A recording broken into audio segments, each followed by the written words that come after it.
Bien, amigas y amigos, continuamos adelante en este foro sobre cría ganadera, por llamarlo genéricamente de alguna forma. De cualquier modo, como decíamos hace instantes nada más hablando con Graciela Quintanz, el objetivo básico de la organización de este evento era y es, evidentemente, reconocer de algún modo la trayectoria del taller de evaluación de gestación bovina de línea 33.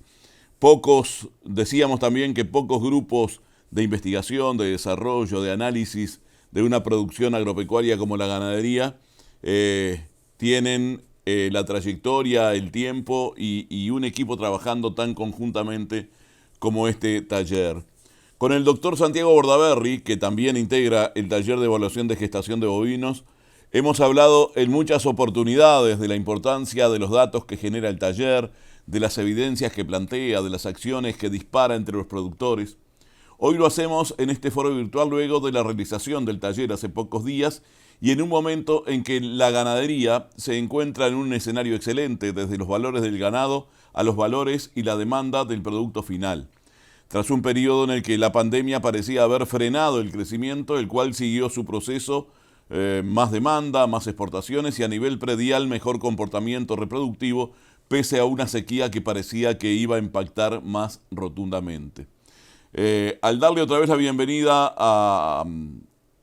al doctor Bordaberry, a Santiago Bordaberry, queremos plantearle ya la primera pregunta. ¿Cómo ha impactado en los establecimientos de cría la posibilidad de contar año a año con la información que brinda el taller de evaluación de gestación del rodeo bovino? Bienvenido. Muchas gracias. La verdad que es un verdadero placer poder estar conversando contigo. La verdad que después de Graciela es medio difícil hablar con una especialista que más ha liderado. Yo aprovecho para decirte que es la gran hacedora de todo esto. Es muy difícil, sobre todo los veterinarios que no somos los más prolijos para ordenar los números y manifestarlos. Haber logrado mantenernos unidos todo este tiempo ha sido todo un logro. Y sobre todo haber puesto arriba de la mesa el tema de la cría, como lo estás haciendo tú ahora. Verdaderamente para nosotros una necesidad que tiene el país de seguir hablando de estas cosas.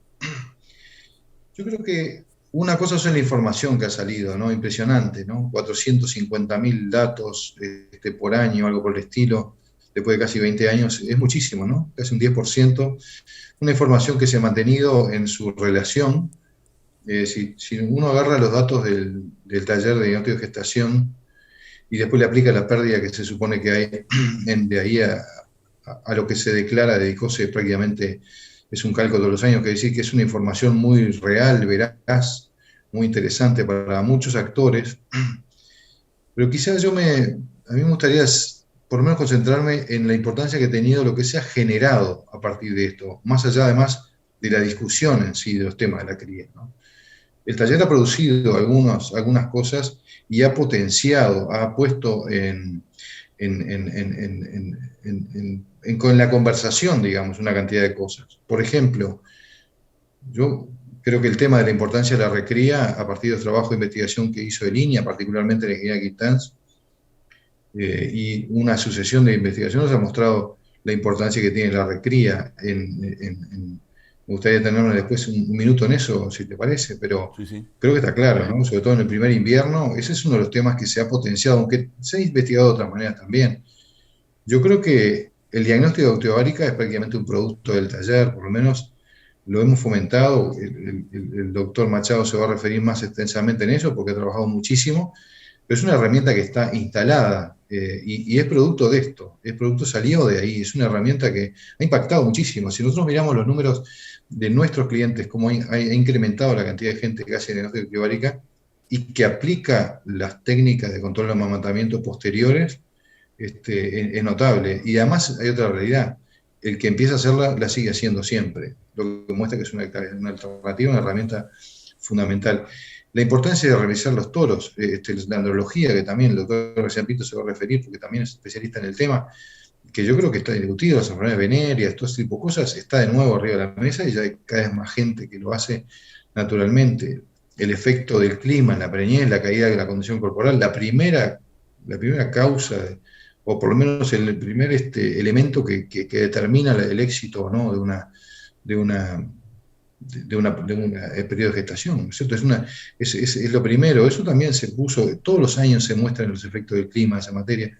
El término calidad de preñez, es decir, no solamente tener los ganados bien preñados, sino preñados temprano, porque esto es como jugar al billar, ¿no es cierto? Tenemos que hacer una carambola y quedar bien para la próxima.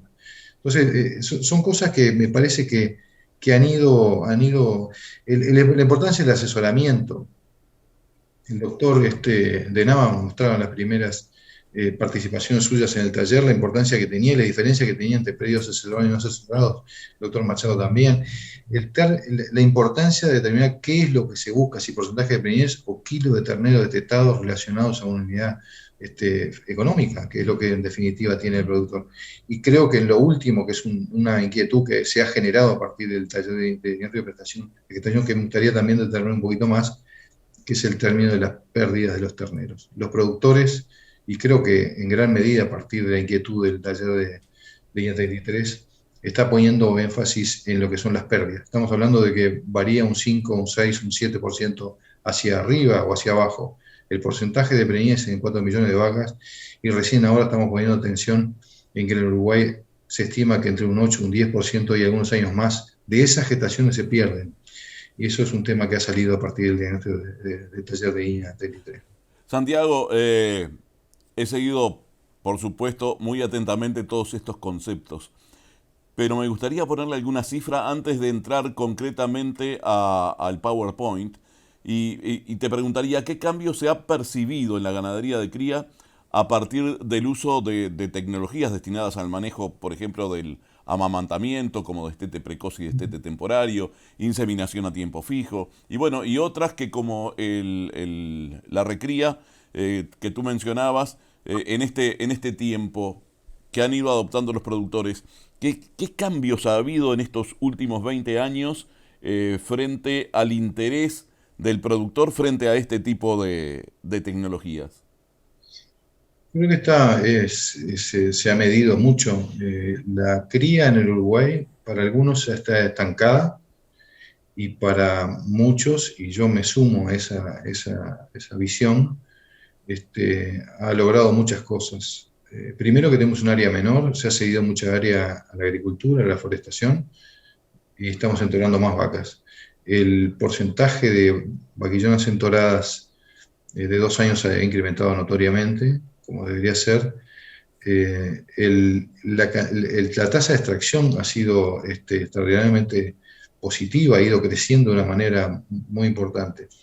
Si lo miramos, y de nuevo, estamos hablando de que estamos midiendo una variable que es el porcentaje de preñez, pero hay otras variables que deberíamos ver, pero como elemento único, en nuestro caso, y como lo vamos a ver en el PowerPoint, hay indicativos de que no hay tantas variaciones. Si nosotros tomamos los datos de cuando empezamos con el taller de diagnóstico de gestación, teníamos variaciones impresionantes, años de 80% y años de 50%.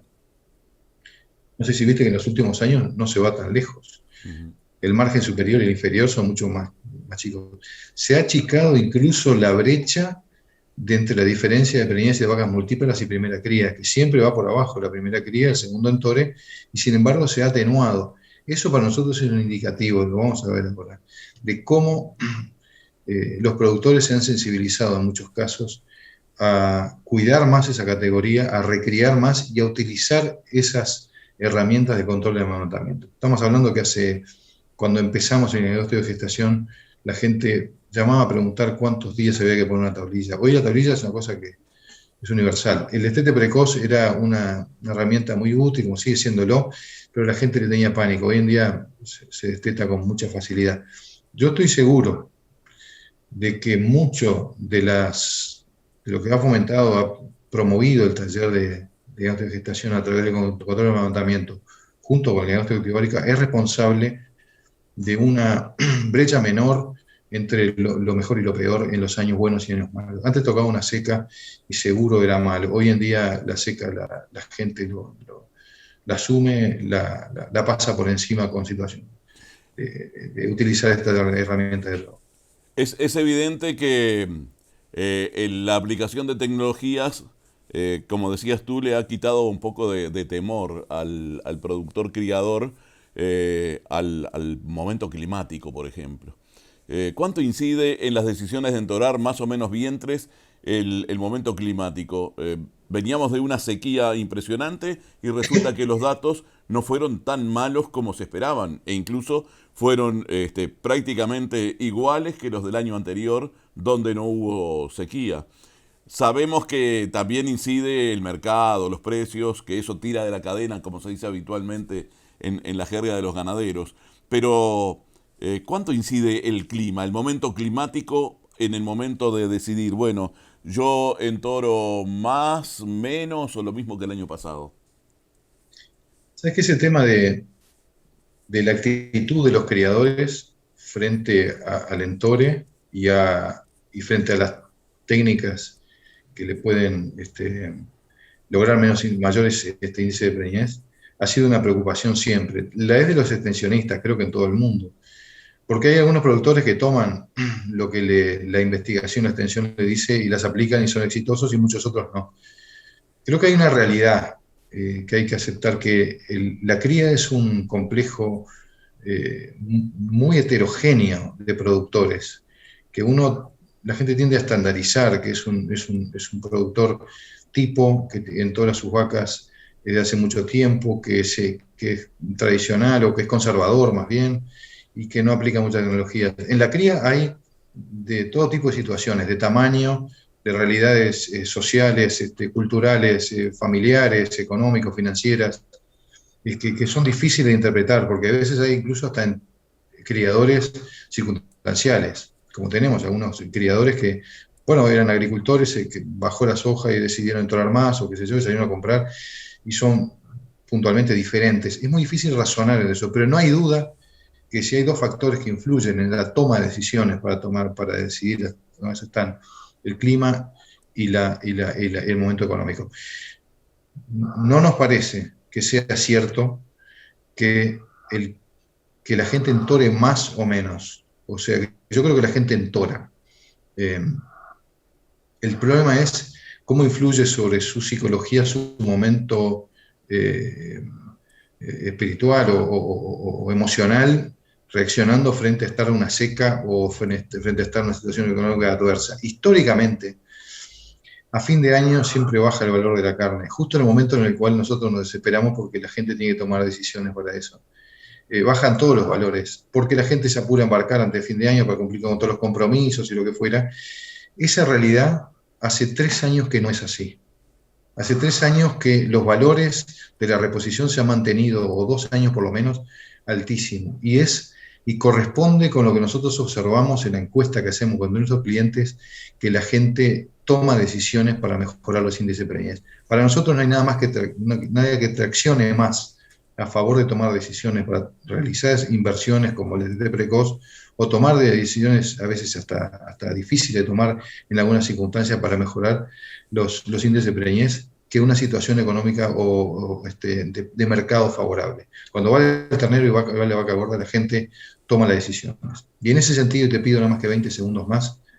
Para nosotros la cría, que es una producción de largo plazo, es la que más necesita, pero que más se le dificulta tomar decisiones estructurales, de inversiones estructurales que le permita lograr buenos índices de preñez a lo largo del tiempo. Entonces, el marco en el cual se desarrolla es muy importante.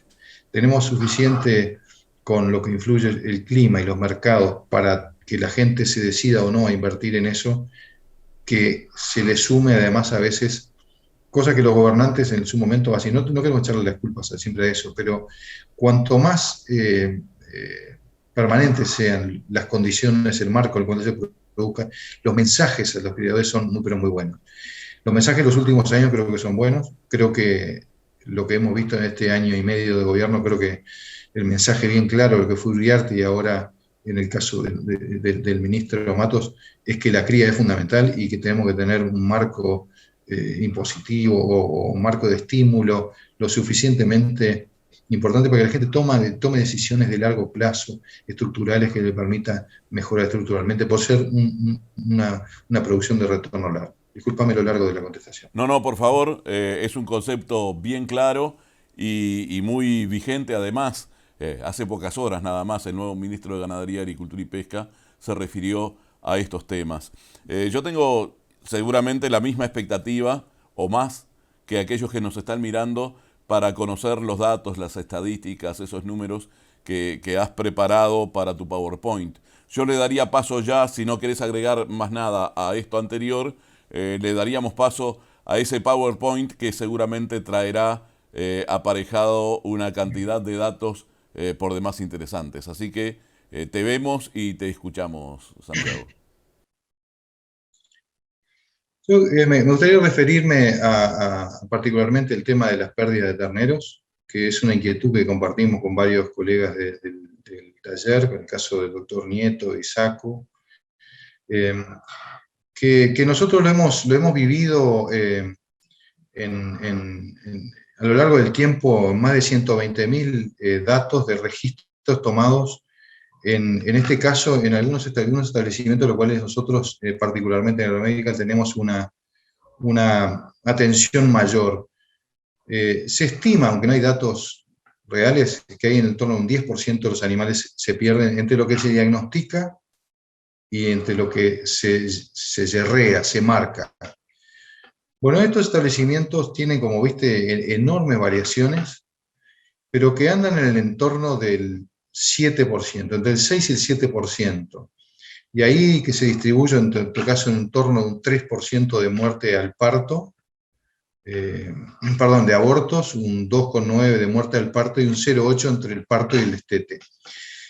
Y esto que es muy variable con años complicados, como es el caso del año de la seca, como lo vemos ahí, es en el caso de establecimientos que siguen muy de cerca y que se han preocupado por todo lo que tiene que ver con las enfermedades abortivas, sobre todo la leptospirosis, y ahí creo que en el taller también se ha hecho énfasis en el último año, sobre todo en las pérdidas de ese sentido. Han tenido mucha precaución en el tema del parto,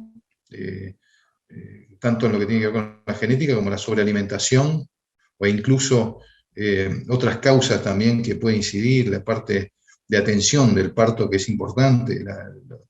Y por último, lo que es las pérdidas que hay entre el parto y el destete. Ya ha nacido el ternero, que nunca más allá del 1%. Hemos ubicado entonces en torno al 7%, un número, no digamos razonable, pero tope, que podemos admitir como pérdida suficiente. Estamos hablando que estas pérdidas al país le producen en el torno a 300.000 gestaciones que no producen un ternero finalmente, ¿no? Un novillo. Pongamos eso en plata, lo que significa para la industria y para el trabajo que genera la producción de carne, ¿no, verdad? Y estos números en el país son superiores. Estos son animales que han sido controlados en establecimientos que hacen lo mejor posible.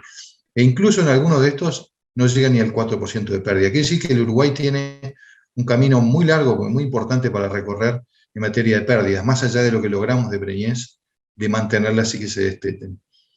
Estos simplemente unos establecimientos que no tienen discriminado la forma en igual que lo pierden. Simplemente fuimos el año pasado, diagnosticamos las vacas preñadas y son las vacas, los terneros que finalmente se inscriben en el SNI.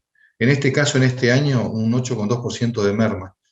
Un poquito por debajo de lo que es el promedio, porque este fue un año no tan malo, la aparición no fue tan dura, el invierno no fue tan duro el del año pasado, pero esto es una muestra incluso de productores que toman sus precauciones, vacunaciones y lo demás. ¿Qué hacer con esto? Nosotros insistimos que en esto lo que tenemos que hacer es un diagnóstico, antes que nada. Es decir, registrar en qué punto están las pérdidas. Por eso de las vacas preñadas tenemos que saber dónde es que se pierde. Si es que abortan, las vacas que no muestran un ternero al parto, si es que hay que registrar si el problema es en el parto para obrar o si es después. En el primer caso, bueno, todo lo que tenga que ver con el control de enfermedades de la reproducción. En el segundo, la genética, la sobrealimentación, las charlas que se hacen para preparar al personal de campo para la atención del parto y demás. Y en lo último, todas las enfermedades que producen, desde diarreas hasta enfermedades como clostridios que pueden matar, o algunas que han ingresado al Uruguay, como es el caso de la coccidiosis, que le han dado mucho trabajo.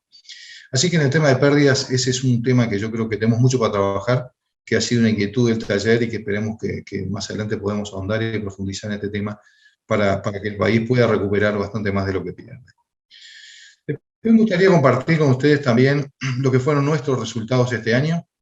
que como pueden ver, según categoría lo podemos ver en las vaquillonas en años normales, con enormes variaciones, con los ganados de primera cría en torno al 71% y un promedio de 75%, ¿no? Que está, digamos, ¿por qué te muestro esta gráfica? Porque decimos un 75% parecería que no es tan grave. En un año que tuvimos una seca importante, recordemos los tres escalones que necesitamos para poder preñar los ganados. El primero, cómo es el invierno, cómo es la caída de condición corporal de las vacas en invierno. No fue del todo bueno, tampoco fue malo. Forrajeramente hablando, todo el año fue malo.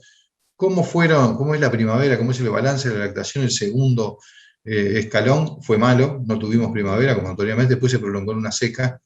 Y el tercer escalón es la posibilidad que tengamos de controlar el amamantamiento, la tablilla, el destete precoz. A pesar de todo eso, se logró un 75%, que en el promedio del taller es un poco más alto. Bueno, capaz que no es malo, recordemos que de esto tenemos que sacarle un 10%, que es lo que se pierde. Un 8,2 registramos nosotros el año pasado. Esto es, en realidad, es un número que no es del todo bueno, porque si le sacamos la merma esa, finalmente va a quedar más o menos en lo que el Uruguay desteta todos los años, que es en torno al 65% histórico, y que ha ido creciendo obviamente, pero que no es suficiente. De modo que este es un año promedio, puede ser que sea mejor o peor. Lo que sí quería mostrarles es lo que veníamos hablando con respecto a los resultados. Estos son nuestros resultados de acá del centro del país, desde el 99, desde antes del taller hasta ahora el 21. No sé si viste como al principio hay unas variaciones enormes. Hay unas caídas importantes que tienen que ver con esas secas que se daban más o menos cada década, tras los cuales hay un año bueno, porque después de una seca hay mucha vaca fallada, la gente las guarda, entonces al año siguiente hay buenos índices de preñez. Toda esa realidad ha ido cambiando. Esto es una demostración de cómo ha ido cambiando. ¿Por qué? Porque sobre el final, sobre los últimos años, a partir del 12, del 10, del 11, hay como una tendencia a mejorar esa situación, ¿no? ¿Verdad? A que por lo menos en pareja. Y si miramos lo que es la primera cría, que lo que está en verde, la categoría más difícil, ha tendido a emparejarse. Miren los últimos años cómo se ha ido arrimando a las vacas multíparas. Por lo menos vemos que el porcentaje general se parece bastante al de la primera cría. Yo creo que mucho de lo tiene que ver con esa prédica que ha habido del cuidado de la recría y el cuidado que tenemos que tener, sobre todo para el ganado que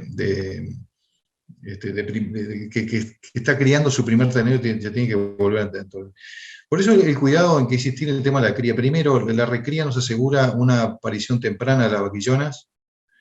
La recría buena nos asegura además una preñez temprana que nos da tiempo para ese segundo servicio que necesita. Nos produce una vaquillona mucho más grande de tamaño, que tiene menos problemas de parto y esas pérdidas son menores. Esa vaquillona bien criada está bien colocada en cuanto a su calidad de preñez para su segundo servicio. La importancia de la recría está, entre otras cosas, yo creo que se ve en esta gráfica. Y por último, abajo, vemos la proporción de vacas solteras, una categoría que en Uruguay era muy cómoda, ¿no es cierto? Era bueno, falló, entonces las dejo y las entró al año siguiente. Las vacas solteras han ido bajando. La proporción de vacas solteras, por suerte, y se parece más a un criador, a un rodeo criador moderno, empezamos con un 10% en el año 2004, que lo registramos, en el 2021 el 3,4%. Es decir, que la gente no guarda sus vacas falladas en la mayoría de los casos, de nuevo, recordando que es un sistema muy heterogéneo de productores, sino que las inverna o las vende y da lugar a las vacas preñadas. Esta gráfica, en esto lo que vamos a mostrar es como en el paso del tiempo se han ido atenuando las diferencias entre el máximo y mínimo, que hay mucho para trabajar, no hay ninguna duda, que la primera cría ha sido atendida, sobre todo al haber sido criada desde chicas, y particularmente la preferencia que tiene a nivel de pasturas en la primavera, o la atención particular en el amamantamiento, que le ha permitido arrimarse a lo que son las vacas multíparas y de esa manera mejorar los índices de preñez, y que han ido desapareciendo esas categorías inútiles en los predios. Por lo pronto, la vaquillona de 3 años, que hay mucho menos, y las vacas solteras, que ya no se esperan un año más porque es una pérdida, sobre todo basado en lo que son los costos que tenemos por hectárea, que no permiten que una vaca no produzca ni carne ni un ternero y necesariamente tiene que salir y producir algo. Impecable, Santiago, más que claro los conceptos. Todo parece indicar que la tecnología o la acción de la recría se empieza a aplicar más asiduamente con los resultados que allí veíamos. Pero eso también permite acelerar el proceso reproductivo de la vaca, es decir, preñarla, por ejemplo, a los 15, 18 meses. Sí, hay una creciente cantidad de proporción de productores que están entorando sus vaquillonas de 15 meses. Necesita de una inversión importante, la verdad que una calibración muy importante en tema de costos y necesita una atención posterior. No es suficientemente llegar con la vaquillona de 15 meses a que entre en celo, porque eso se logra fácilmente, sino la crianza posterior. El primer invierno ese con muda de dientes, con un Necesita vientre mucho en la forraje panza, además, ¿no? forraje. Así que el problema se va después hacia invierno, se prolonga, hay que seguir atendiéndola. Naturalmente, creemos que en el mundo entero, en los países muy avanzados, se entola de esa manera y debería ser una tendencia, pero creo que para la mayoría de la producción a pasto el cual se sustenta la cría en Uruguay, llegar a los 15 meses es muy difícil, se necesita con una suplementación y creemos que de todos los escalones que hay que ir subiendo lentamente para mejorar los índices de preñez, la extracción, los kilos de ternero destetado y la cantidad de animales, los kilos de carne que podemos exportar, parecería que el de 15 meses no está entre los primeros, pero que seguramente vamos a tener que llegar a ellos y indudablemente antes que eso tenemos que aprender a recriar las vaquillonas de 2 años por lo pronto para que lleguen en buenas condiciones. Y creo que hay mucha información con respecto al retorno que tiene una simple suplementación de un vientre en su primer invierno, con una inversión relativamente baja, el efecto que tiene en la fertilidad, en la aparición temprana, en el acortamiento del anestro posparto para el segundo dentore y la baja en la dificultad de aparición son muy grandes y por eso ha insistido la ingeniería Quintanzi y todos los que estamos en el taller la importancia de llegar con esas vaquillonas bien criadas a partir de suplementaciones invernales. Déjame hacerte una preguntita más al final, Santiago.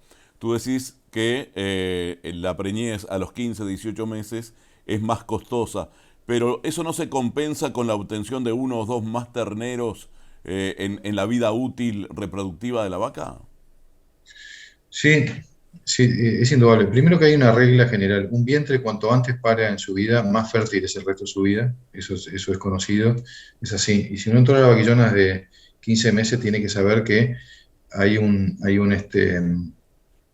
inversión hecha para llegar y hay otra para seguir más adelante. Pues si lo que ganamos en entrarla antes lo perdemos después en la segunda cría, no tiene mucho sentido. Por eso muchos productores han optado por los 18 meses, que parecería que a muchos le funcionan. Es una aparición de otoño. Nosotros somos partidarios, siempre hemos sido partidarios que la vaca tiene que parir cuando corresponde, que es cuando coinciden los máximos requerimientos de la vaca con la oferta de forraje de los campos, tal cual nos enseñó toda la vida el ingeniero Rovira, y que es como debe ser, obviamente, eso.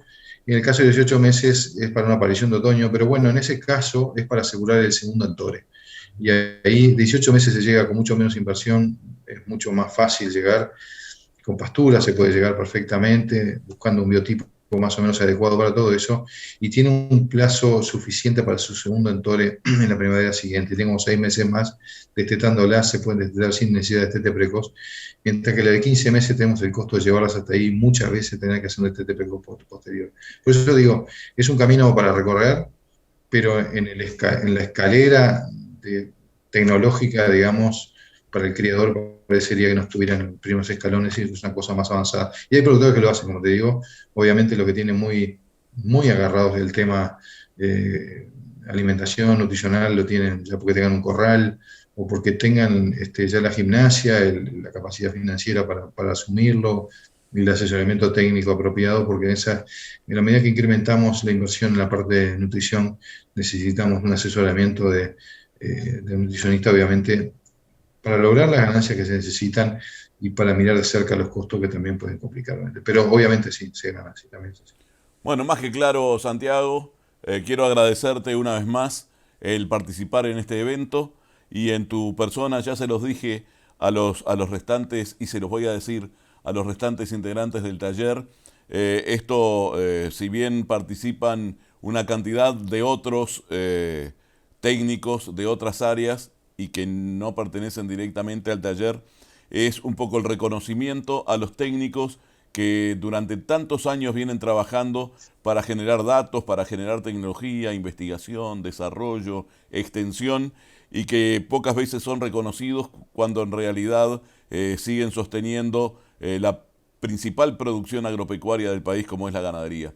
Así que muchas gracias a ti y gracias a los que en grupo están trabajando desde hace 2 décadas para generar datos. Muchas gracias. Te agradezco mucho a ti, ha sido un placer. Siempre voy a dar las órdenes para esto y la verdad que yo me he sentido honrado de poder ser parte de este grupo, porque además me ha servido mucho porque he aprendido muchísimo con todo eso. Felicito además por esta iniciativa de promover esto y le felicito por el programa. Un placer y seguramente habrá otras instancias relacionadas con el mejoramiento de la cría y sobre todo la comunicación y el llegar al productor con estas tecnologías que tanto falta hacen. Nosotros en instantes nada más continuamos con este foro virtual que ha organizado Charrúa TV y SAS Media bajo el título Agroproyección 2021 y que no es otra cosa que tratar de seguir promocionando tecnologías. Ya volvemos.